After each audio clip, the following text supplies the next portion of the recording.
All right, so far we've been focused on the arm, okay? We've seen how the arm can come into play whenever we're in side control and they have it in the wrong position, okay? Either on one side of our shoulder or the other. We've used knee in the belly to set up the arm as well because they might push our knee, all right? The other thing that can open up from the knee in the belly is the neck, all right? So it's a little harder to attack the neck from side control because we need to use our arms to control the position. But when we have the knee in the belly and we have the power of our leg all the way across their hip, many times when they're fighting to push our leg, it opens up the neck completely, and our hands already being on the shoulder can come right in and do some easy work to get some grips and look for chokes from knee in the belly, all right? So let's talk about that. So we've already done the cross choke from the mount position, all right?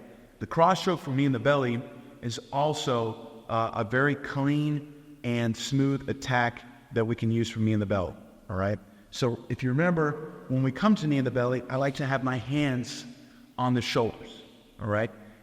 This is for control, and it's also because I can easily open and feed my hands into his lapels and look for a choke attack that kind of helps represent what else I see going on here by the way he wants to turn and attempt to escape this position, okay? So most people will always want to push their knee and turn onto the side that you're on, okay? So Dylan would want to push and shrimp out and get onto his right side, all right? Being that that's normally the case, it's very easy for me now to start to bring my right hand into his right collar, 4 fingers in. And so as soon as Dylan starts to turn and get rid of my knee, he falls right into a position where I can easily attack him, okay? So my attack always kind of works together with the way that he's trying to move, all right? So it falls right into place, okay?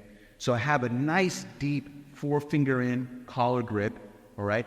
The difference now being that in mount, we did thumb in, both palms down, all right? From the side, we're gonna have the first hand palm up and the second hand palm down, all right? The same choke, the same mechanics, just a little bit of a different hand position, all right? So I have 4 fingers in on the first knee, and I'll let him get rid of my knee. I need him to turn to his side here, okay? If he stays flat and I have my knees still on his body, it's hard for me to get a very deep choke here, and then when I have to lean into it, I could get a little off balance, okay? So I prefer for him to escape and get onto his side, so now I can get this deep grip, all right? You see this little chunk of cloth right here that's very easy for me to wrap it to my hand. Now I can just bring my elbow in, and I can stay on this side where I'm not out balance, okay? And I'm basically going with him, all right? Everything he wants to do, I'm going with it as I bring my elbow in and my head down in front of his face, all right? So I want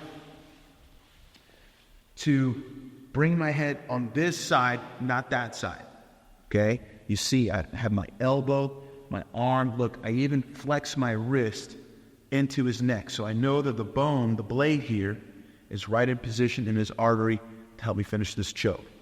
Here, elbow goes in, my hook comes down, and I squeeze just the same, my elbows along my ribs, all right?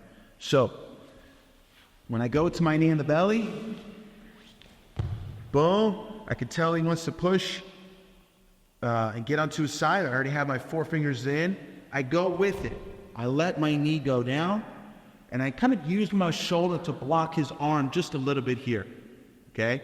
I don't want to let him get too low, all right? Now it's a little harder for me to get everything just right. I won't be able to get my second elbow in, okay?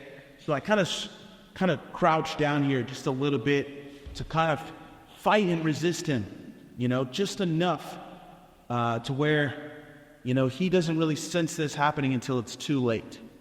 All right, so my shoulders in front of his arm, we're fighting, maybe I'm kind of pulling his arm up, and then I just get my grip and I let it all go. I bring my elbow in, turn my body, get my squeeze, and there's my cross choke right there from the side, all right? But we use the knee on the belly to set it up, to help them move into it, okay? And to help us have the opportunity to feed the choking grip, all right? It's gonna be hard for me to get my hand in the collar over there when I need my arm to control him from the side control, all right? But that's the beauty of the knee on the belly. Once we're up, we can put our hand in very easily, and then everything else just falls right into place, okay? So, very classic attack. You've already learned from the mount. Now we're talking about palm up, palm down variation from the side.